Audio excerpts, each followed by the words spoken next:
Um, Good afternoon, everyone. Welcome to Department of Medicine PG lecture series. Currently, we are underway our cardiology lecture series, and this week we have Dr. Anand, who's taken his time out for us to talk to us about arrhythmias in clinical setting, which as a physician, it's very important for us to know, identify, and manage correctly.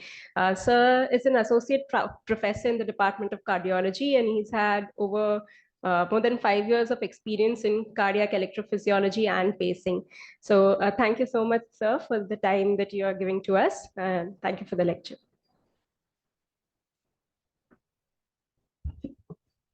Good afternoon, everyone. I thank Sakshi for giving me this good introduction. So I'll go to the today's lecture. Today's lecture is on arrhythmia and clinical medicine. So it will be more talking about ECG, how to interpret an ECG in case of arrhythmias, and less about management protocol because there's not much treatment protocol for from medicine point of view. So that today's talk will be under these following headings. First, we'll be seeing about bradycardias, which is about AV block and sinus node dysfunction. Then we'll come about tachycardias. So everyone know that the impulse arises from the sinus node. From the sinus node, from the sinus node, 1 minute, I'll just get the lesson. From the sinus, the impulse forms and then it activates the right atrium. As it activates the right atrium, it activates the left atrium via the Bachmann's bundle and also via the fibers across the fossa ovalis. Then AV node reaches the AV node and then reaches the His-Purkinje system and it activates both the ventricles simultaneously, causing the QRS. So coming to the PR interval begins from where the sinus node is activated, and sinus node is activates the atrium. It goes via the AV node, and where it His-Purkinje, that is the ventricle, is activated. So PR interval is a composite of three things. One is the time taken from the sinus node to go to the AV node, and the AV node conduction time, and from the AV node to the His-Purkinje activation time. So it is three components. Out of this, the PR interval, the predominant conduction is by conduction time, where the AV nodal conduction time is the predominant factor which affects the PR interval. So if the PR interval is more than 220 milliseconds, most of the time it is due to prolongation in the AV nodal conduction time. If AV nodal conduction time is normal, sometimes even the intra-atrial conduction delay or His-Purkinje conduction delay may not be represented on ECG. So we all know AV block here divided into multiple types. First is the first degree AV block. Then comes the second degree AV block, type 1, type 2, 2:1 AV block, high grade AV block, and third degree AV block. So this is the order usually we discuss. Why we'll discuss, I'll tell you in the coming slides. Okay. In first degree AV block, every P wave is followed by a QRS and the PR interval is prolonged. There is no missed P waves. So usually PR interval prolonged, usually if it is more than 300 milliseconds, you say definitely it's in the AV nodal region. If it is between 160 to 300 milliseconds, we can be either in the AV node or below the node. That's a infrahisian disease. So usually it's a first degree AV block is a benign condition because even though if the AV node completely blocks, you usually have a good escape rhythm from the His-Purkinje system. So that's why we are not much bothered about the first degree AV block. In coming to the second degree AV block by definition is some of the P waves are not conducted. So in here you can see there is a grouped beating. So there's a group beating. This is a P followed by a QRS, P followed by a QRS. This again the P followed by QRS.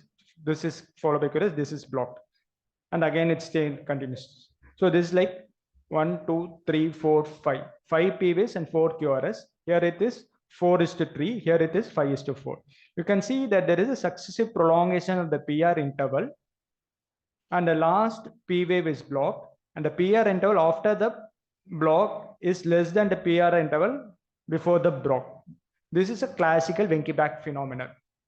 Another important part of Wenckebach is the prolongation is the PR interval. That is, this PR interval minus this PR interval will be the delta PR interval change will be maximum for the second conducted PR interval. So if you can compare this PR interval minus this PR interval, this delta change will be less than this and this, and will be less than this in this and this. So as you see that even though the PR interval prolongs, because the delta PR interval is maximum increase for the second PR interval, you'll get that RR interval will be shortening. This is a classical Wenckebach phenomenon. This classical Wenckebach phenomenon usually occurs in the AV nodal region. Coming to next one, you can see that there is a P wave, QRS, PQRS, P is blocked. All conducted P waves have a fixed PR interval. This fixed PR interval may be normal or prolonged, but it's a whenever it is conducted, which is a fixed PR interval. It's a Morbitz type 2 AV block. Again, this is a patient with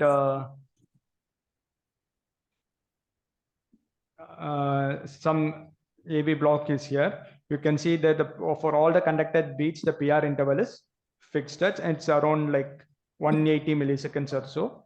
And QRS, you can see that there is mild broadening of the QRS around 120 to 130 milliseconds, and V6 is like a left bundle branch block morphology. So this is a type 2 AV block, Morbitz type 2 AV block with a LBBB aberrancy.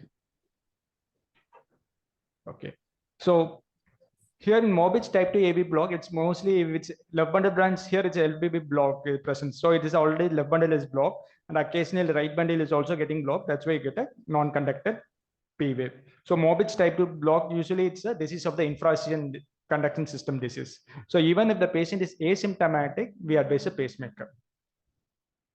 Okay. So next comes the 2:1 AV block. So 2:1 AV block, we put it as a separate entity because you can't say whether it's a type 1 AV block or a type 2 AV block. For type 1 or type 2, you need more than 2 conducted P waves. So to compare the PR interval and say whether it's a PR is prolonging and blocked or it's a fixed. In 2:1, we don't have any consecutive PR intervals to compare. That's why it is given a separate entity. So here it's a PR 2:1 AV block. QRS looks narrow. This patient, if you have a, this was a Holter monitoring. So other times showed a patient showed a PR prolongation and there is a block. This PR is prolonged and then blocked. So this is a Wenckebach phenomenon. So if other times if the patient shows a Wenckebach phenomenon, then the 2:1 AV block is predominantly mostly due to AV nodal disease. So this is another patient with a 2:1 AV block. This P wave is conducted, this P wave is blocked, this P wave is conducted, this P wave is blocked. And you can see that the QRS is slightly wide. It is like R pattern, and there is a left axis deviation. So normally when you have RBBB, axis will be normal or right axis. When you have a left axis deviation, you should consider left anterior fascicular block. So patient has RBBB and the left anterior fascicular block, and every other alternative P wave is blocked. Probably the other alternative beats left posterior fascicular block is also occurring. So this is a 2:1 with a wide QRS. So probably this is in the infracession conduction system disease. So when there is a 2:1 AV block, how to differentiate between supraescient and infracescient? So if it is a narrow QRS, it's more in favor of a supraescient. Wide QRS is more in favor of infracescient. If the patient shows ECG taken at other times or a prolonged monitoring shows other times Wenckebach phenomenon, then it is predominantly supraescient is a possible etiology. If there is no Wenckebach phenomenon seen, then it's infracescient. And PR interval more than 300 milliseconds is in favor of supraescient. Well, PR interval less than 160 is infracescient. If it's been 160 to 300, it's a borderline. It can be either supraescient or infracescient.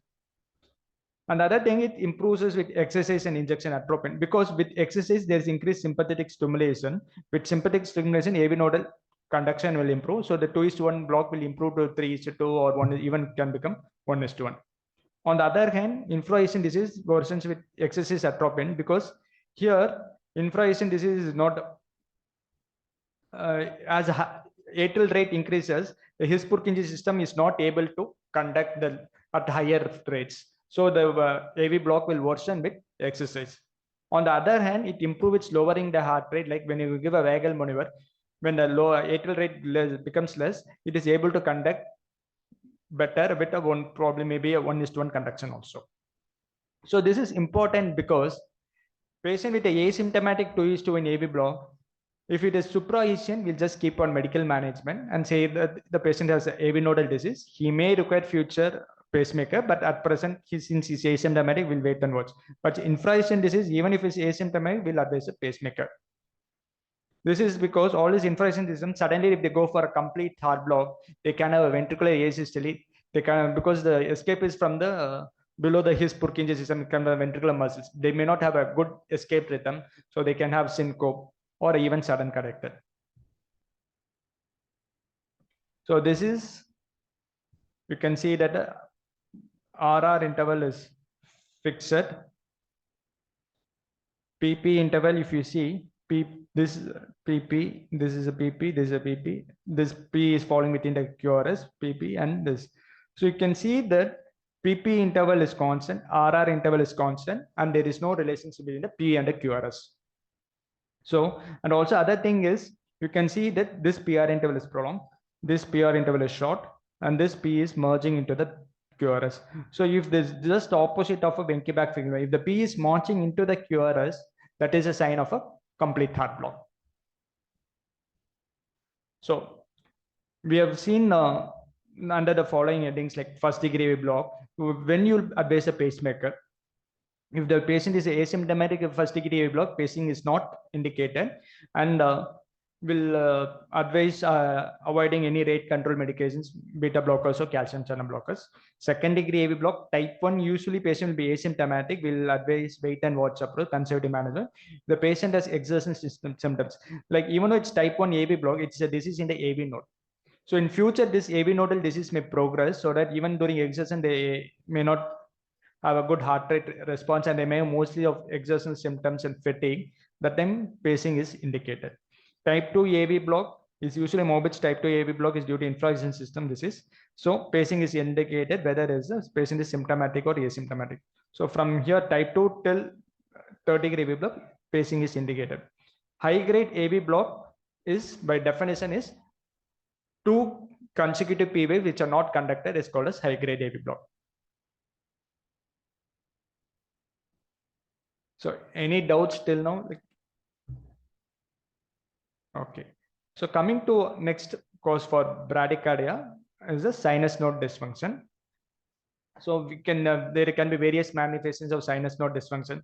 It can be a sinus bradycardia, sinus pause, or say exit block, junctional rhythm, or tachybrady syndrome, which is a sick sinus syndrome. So in all these cases, based on the patient's symptoms, usually pacing is indicated.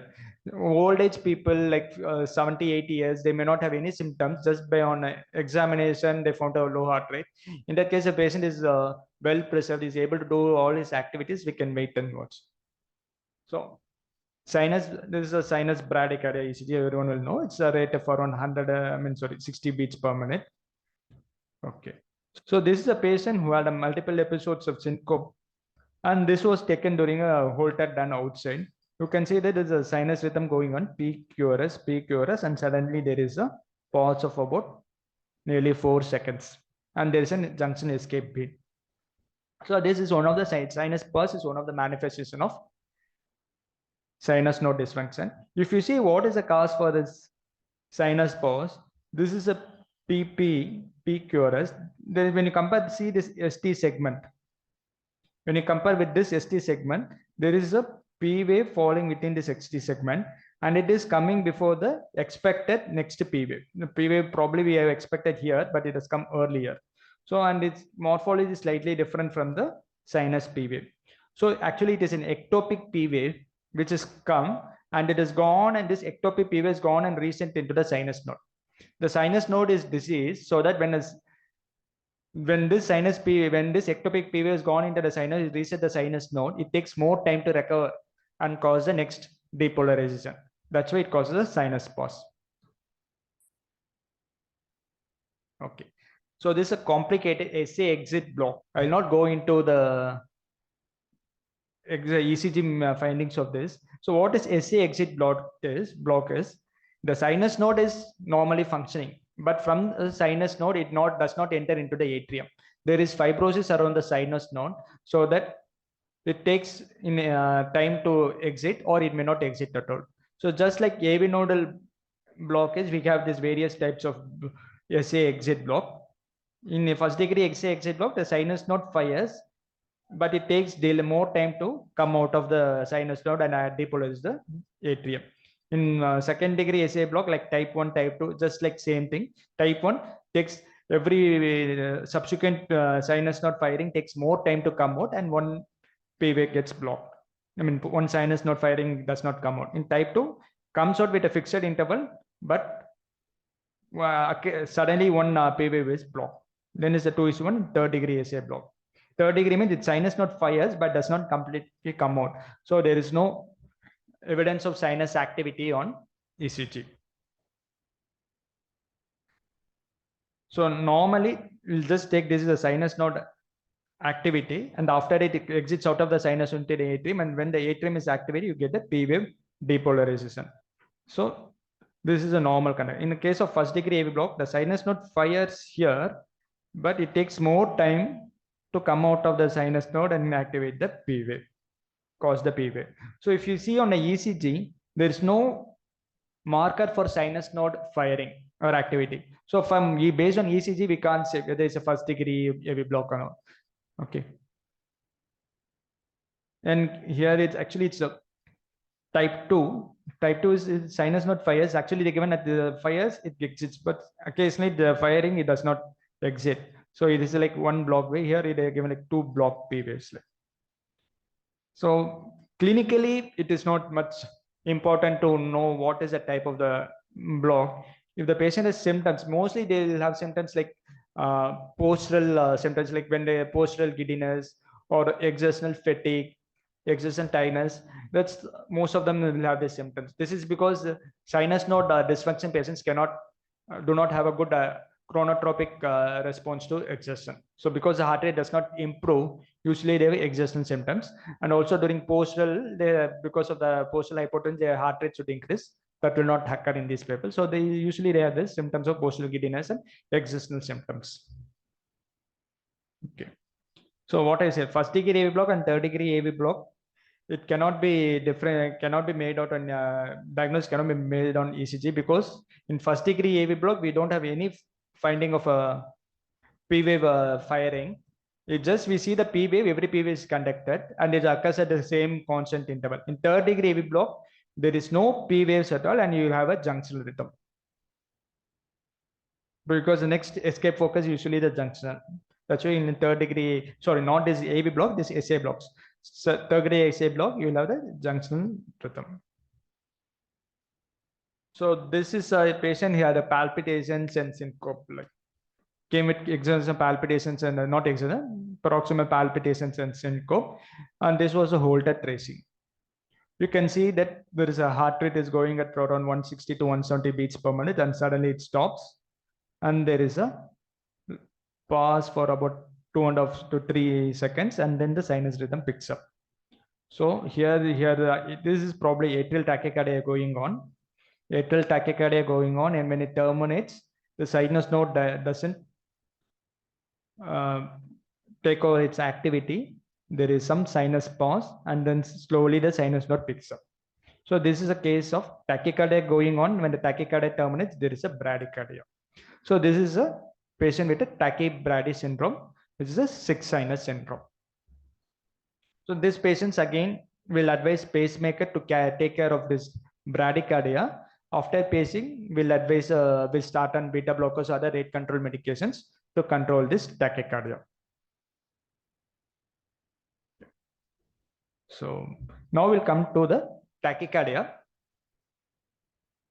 So narrow QRS tachycardia will divide into narrow QRS tachycardia and wide QRS tachycardia.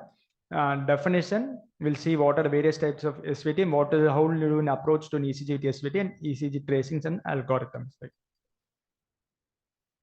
So supraventricular tachycardia, you usually say SVT. It is an umbrella of term which is used to describe tachycardias.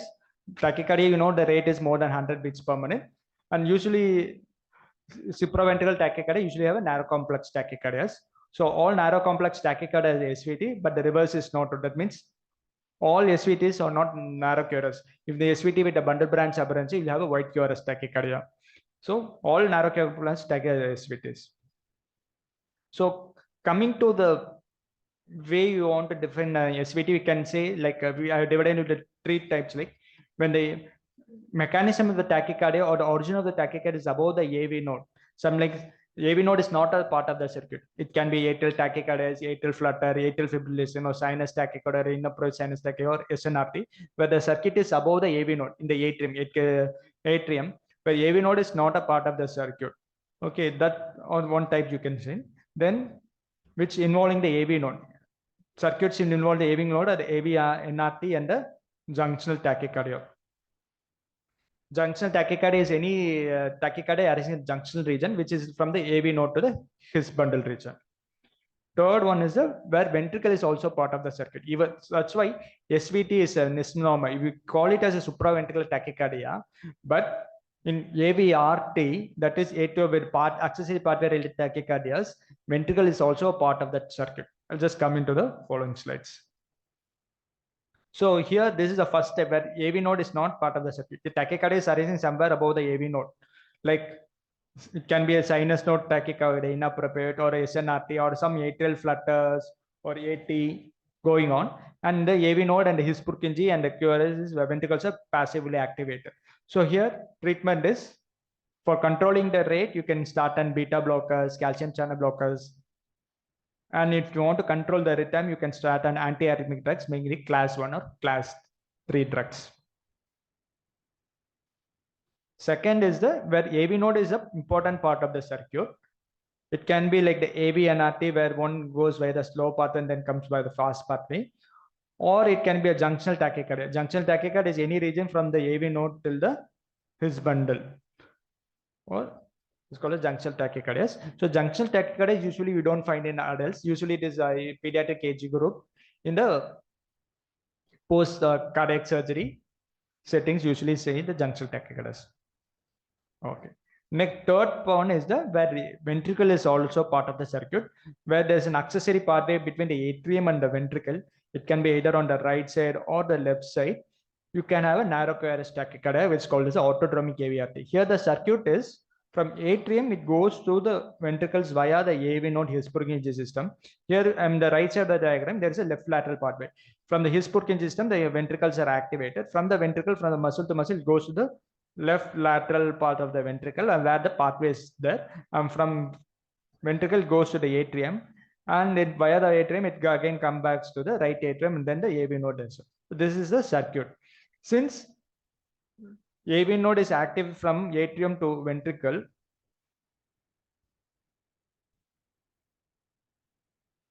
AV node is active from atrium to ventricle, the QRS will be narrow, because the QRS activation, the ventricular activation is via the normal His-Purkinje system. That's why you will get a narrow QRS tachycardia. This is a circuit where it is a left lateral pathway. Here in the left side of the diagram, I put a right lateral pathway. So this is actually the thread diagram is not correct. This is yellow is correct. So His-Purkinje is a right bundle, right, then comes to the muscles in this area.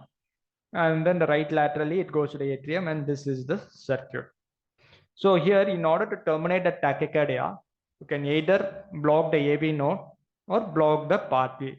Most of the drugs, beta blockers, calcium channel blockers, digoxin act on the AV node and thereby terminate a circuit. So coming to how to approach ECG of a narrow QRS tachycardia, first we look at the regularity. If it is irregular, your difference is very limited. So AF, atrial fibrillation, flutter, or AT with varying AV block. Then you look for the P waves that will come in the following slides. Then whether the atrial rate is more than the ventricular rate. Then you look at the RP interval. And finally, in emergency situation, like where the patient comes with in the ER, you can give adenosine and see the response. So coming to the P waves, you always look for where is the P wave. When the rate is going at 180 beats per minute, it's very, very difficult to See where is the P wave. So look for whether the P wave is hidden in the QRS, P wave, whether anything to say there is some P wave in the ST segment or any in the T wave, or P wave between two QRS. That's called a big stride. It's usually in the flutter. And also look for the morphology of P waves. So just okay. So in AV NRT, see the atrium is active from the AV node from below upwards. So from here it goes above into the right atrium and to the left atrium. The lead 2, 3 AVF are here. So 2, 3 AVF, the P wave is active from below upwards. Okay, that's why you get a negative P wave in 2, 3 AVF in AV NRT. Same thing for AVRT, where the pathway is activated at right lateral or left lateral. All these inferior leads, 2, 3 AVF inferior leads show a negative P wave. And not in a typical atrial flutter, look for the short-out pattern. So in a typical AV NRT, I'm not going much into the circuit. See, the circuit is just near the AV node. There are two pathways called as a slow AV nodal pathway and the fast AV nodal pathway, which are both of AV nodal tissues. As with aging, their properties changes so that they behave like two different pathways. So this usually in this AV NRT, typical AV NRT, it comes from the atrium to ventricle via the slow AV nodal pathway. It takes more time to come from above to below. And then this is a turnaround point base here. From here, it goes to the His-Purkinje system and the same time goes back to the atrium. So you can see that when at this turnaround point, it goes and activates the His-Purkinje and ventricular. At the same time, it goes via to the atrium. You can see this. Hence, both the ventricle and the atrium are activated near simultaneously. It is like they're activated in parallel. Okay, that's why when the QRS is formed, the same time the P wave is also formed. So sometimes it's very difficult to see the P wave on ECG. Usually it gets hidden within the QRS or slightly at the end of the QRS, you will find it. So activation of the atrium and ventricle are parallel because of the simultaneous activation of the A and B. P wave is usually hidden in the QRS or terminal portion of the QRS may show subtle findings of a P wave, which is the pseudo S in 2, 3 AVF and pseudo R in V1. So S is because of the negative P wave. And I'll say why RP is less than 70 milliseconds. That will come in the following slides. Okay.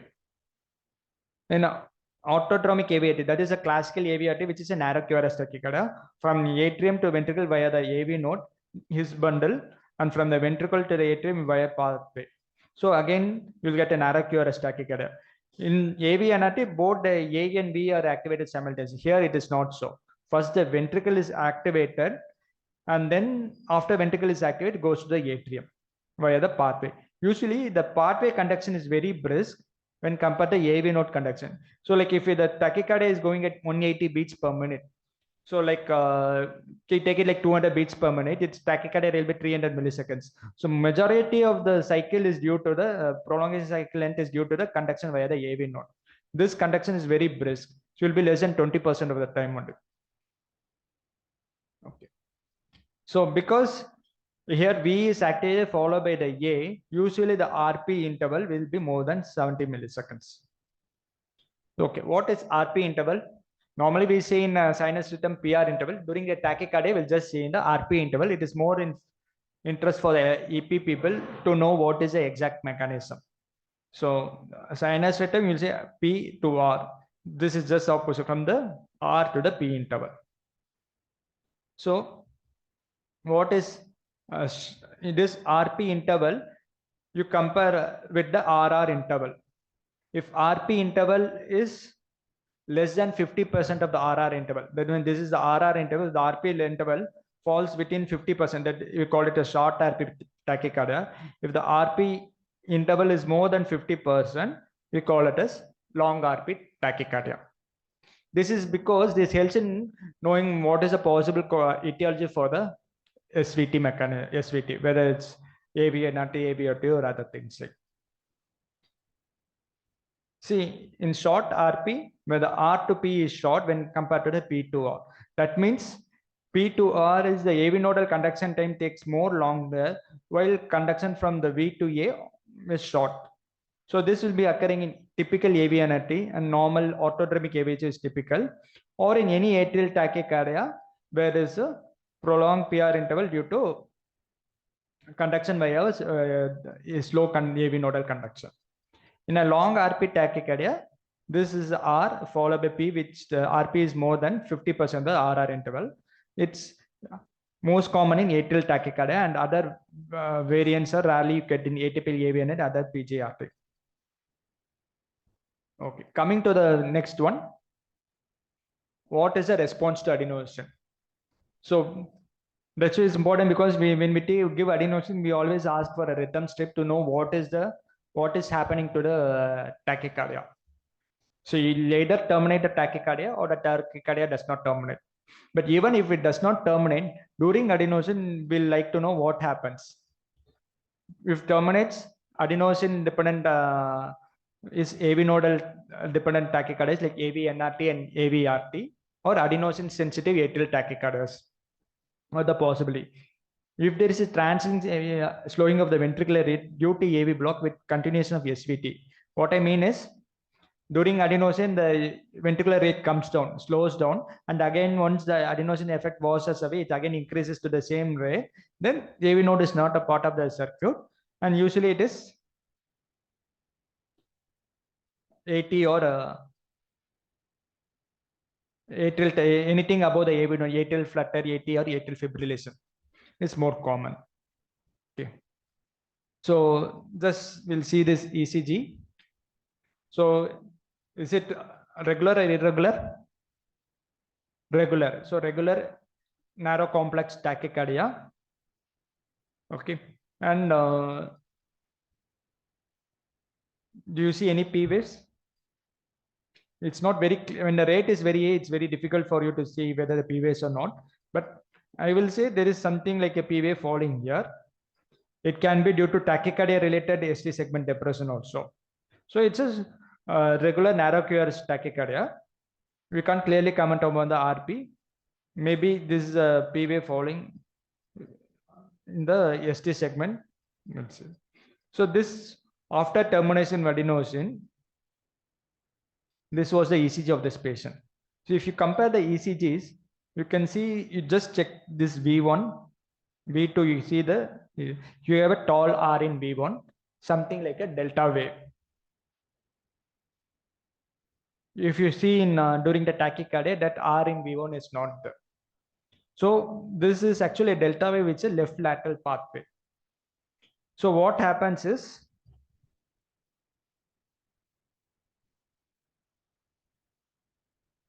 so during sinus rhythm, when the AV node is activated via the pathway, some amount of the myocardium is activated here. That's why you get a delta wave and a tall R in V1. So because V1 is somewhere here in the right side of or facing the right ventricle, some muscles are activated from this to here. That's why you get a tall R in V1. But during the tachycardia, this activation of the ventricle is entirely via the AV nodal His-Purkinje system, and that's why that delta wave disappears, and you get a typical narrow QRS tachycardia. So this was autodromic AVRT. Autodromic AVRT involving a left lateral pathway. Okay. So here, this again, it's a regular narrow QRS tachycardia. Rate is around like slightly more than 10 small box, it's around 11 small box, somewhere around 160 milliseconds. Whenever the rate is around 150 beats per minute, varies from 140 to 160, always think flutter in the mind. Any atrial flutter with 2:1 AV block. Because atrial flutters, the rate will be around 300 beats per minute. Usually it conducted 2:1 AV conduction. So if you have this, always look for any P wave. If you take the QRS, you have to imagine there is a P wave going on like this. It's a negative sawtooth appearance P waves. So it's a atrial flutter with a 2:1 AV block. Another thing about flutter is something called as a Biggs rule.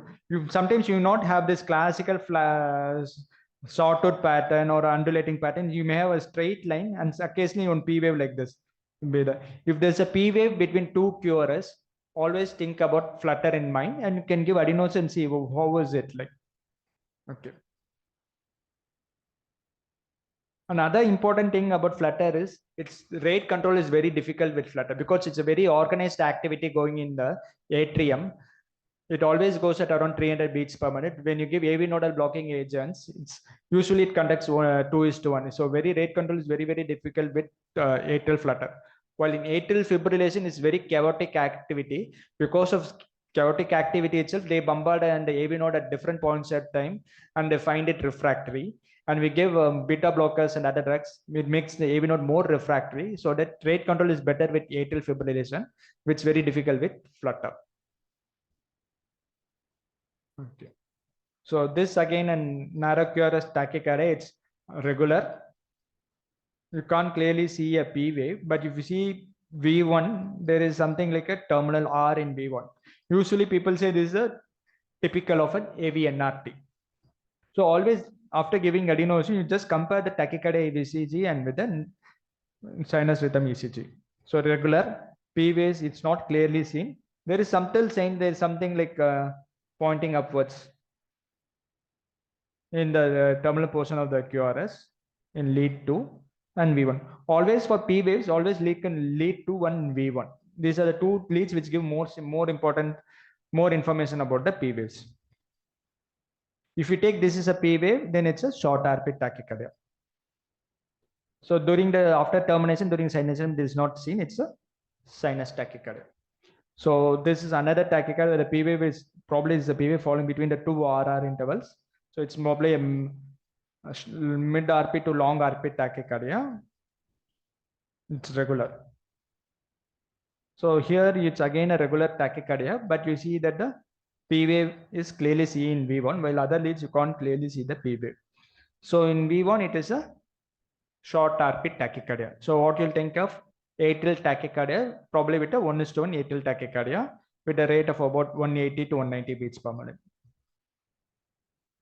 So this patient after beta blockers, you can see it. Now it is going at 2:1 AV conduction. And if you see when you compare in the lead 2, 3 AVF, you get this sawtooth pattern. I don't remember the history, but this is probably a heart with the diseased atrium where there is a lot of atrial scarring. The flutter rate has come down. That's why you get a atrial flutter is going at usually go at 5 small squares. It is going here at about 8 small squares. This one. So it's actually atrial flutter with it. Now it's a 2:1 AV conduction. So whenever you get a narrow QRS tachycardia, algorithm wise, you see whether it's regular or not. If it is irregular, you have the diagnosis like AFib or flutter or multifocal atrial tachycardia. Regular, look for the P waves. If P waves are not visible, then most probably it's AVNRT. If it is visible, look for the atrial rate is more than the ventricular rate or not. Atrial rate more than ventricular rate, it's either AT or atrial flutter, things like that. Here, if A rate is more than the V rate, AVNRT and AVRT are ruled out. So if A and V rate are equal, you analyze for the RP interval. Again, analyze the RP, short RP or long RP. Long RP, again, AT is the more common, then other rare variants of AVRT and AVNRT. If it's short RP, most common are AVRT and AVNRT and atrial tachycardia possibilities. Okay. Coming to white complex tachycardias, the three main differentials of white complex tachycardias are ventricular tachycardia, SVT with aberrancy, and SVT with pre-excitation. So in this diagram, on the left side of the diagram, this AV node, his Purkinje system, and here we block the right bundle. So the activation of the ventricle is via the left bundle and activation of myocardium. Okay, so usually the right bundle and left bundle usually orbitize in the mid to the apical septum, either this side and this side. So V1 to V6 is this way. So usually in case of any SVT with aberrancy, or like always narrow, you had a transition from RS to a tall R in V5, V6. This transition is usually present in SVT aberrancy because all this his Purkinje system arborize in the mid to apical septum.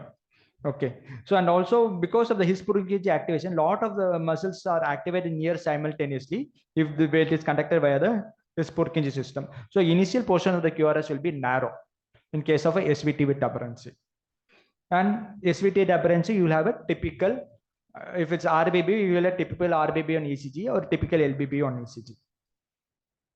Now take a scenario where there is a pre-excitation. That is, there is a pathway is the conduction, if there is a AF or flutter going on, may conduct both via the AV node and via the pathway. So some of the muscles are activated by the pathway and some of the ventricular muscles are activated by the his Purkinje system. The pathway activation occurs from muscle to muscle. So initial portion of the QRS will be wide and it is called as a like a delta-like pattern will be there. Because of the muscle to muscle activation, because some of the muscles activated, as it activates the muscle, the his Purkinje system is activated and they fuse somewhere in this region.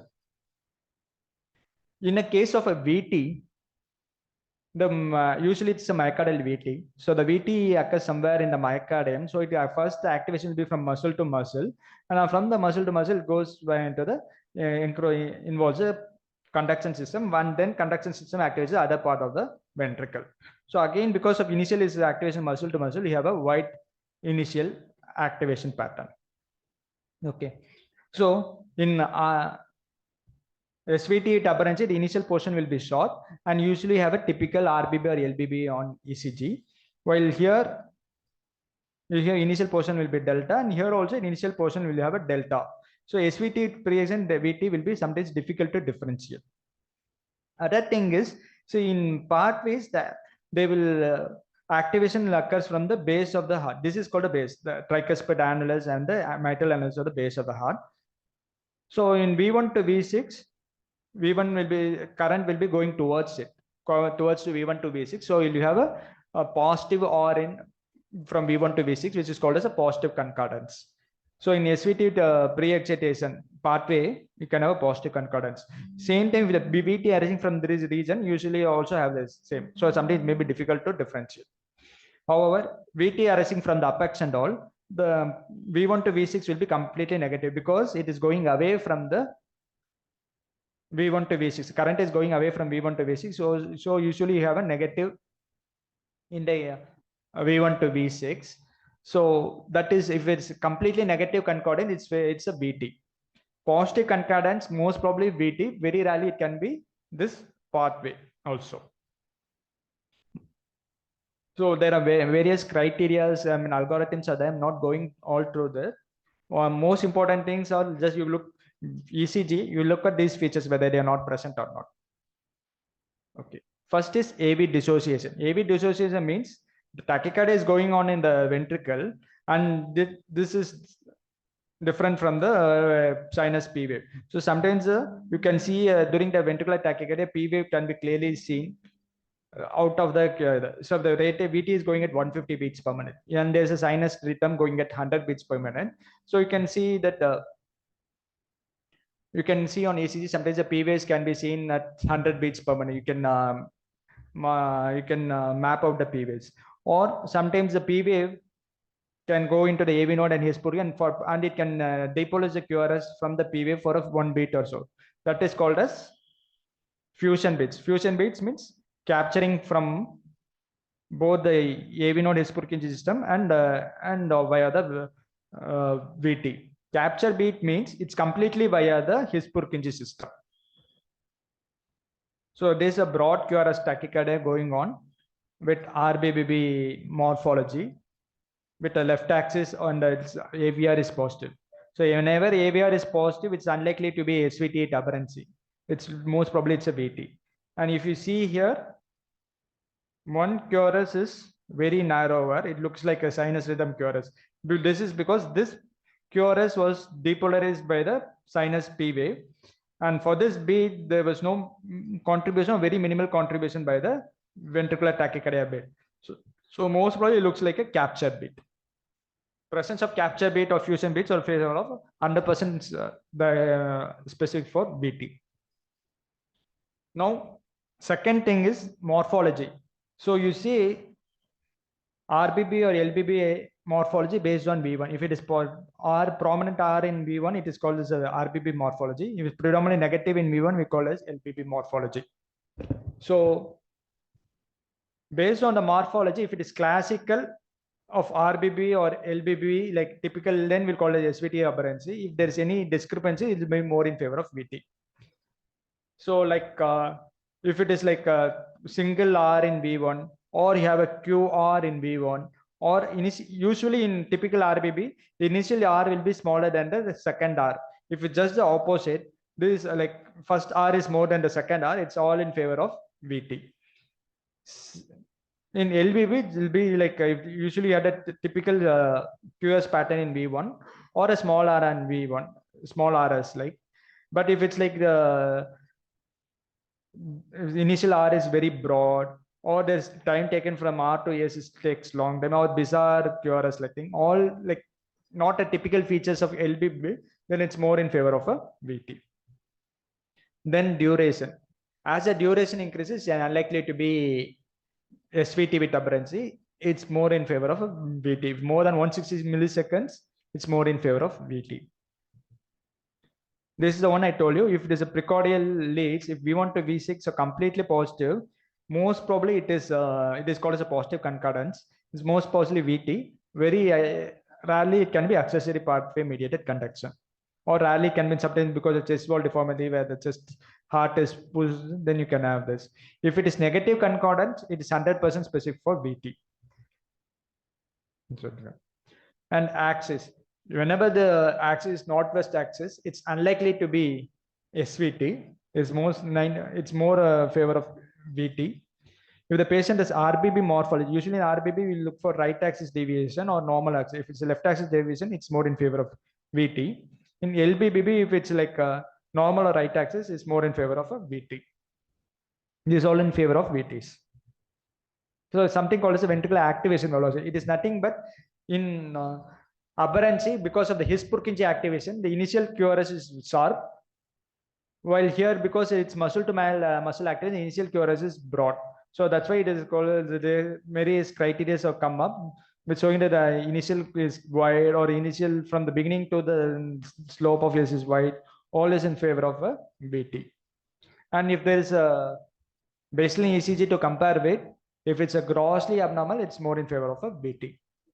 And most important, history. If the patient has history of coronary artery disease or any other ischemic or non-ischemic cardiomyopathy, then broad QRS tachycardia, 85% of the time it is ventricular tachycardia. So there are various algorithms for the same. I'm not going to about it. So this is a patient. So you can see it's a V1, it is predominantly negative. So it's a LBB morphology, tachycardia. And you can see it is very wide. Usually if it's more than 160 milliseconds, favor of a VT. And it's like here, it's like not a typical, the M pattern is going down and all thing. And there is this notching in the downslope. So it's in favor of VT. Here, this is the different. You can see there's RSR pattern. So it's like more like a typical RBBB. But here AVR is positive. And usually in RSR, usually the terminal, I mean, if it's a typical RBBB, there'll be S in V6, but this S in V6 will not be longer than, I mean, it will longer than that of R wave. So you should be like taller and a small yes. If it's a deep yes, it's unlikely to be SVT. This is actually a VT, which is arising from the conduction system. So very rarely like a conduction system VT, like a vascular VT, which is called as a Bell-Dacian VT. Sometimes these algorithms may be thrown off because if the conduction system is activated earlier, it's very difficult unless you have other features like AB dissociation, capture bits or fusion bits. You can't clearly say whether it's SVT with aberrancy or BT. Okay. Thank you. Any doubts?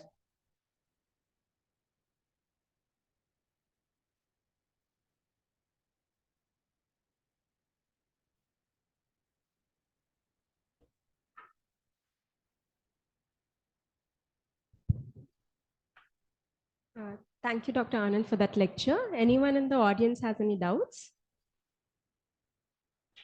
If anyone online has any doubts, they can ask on the chat box as well.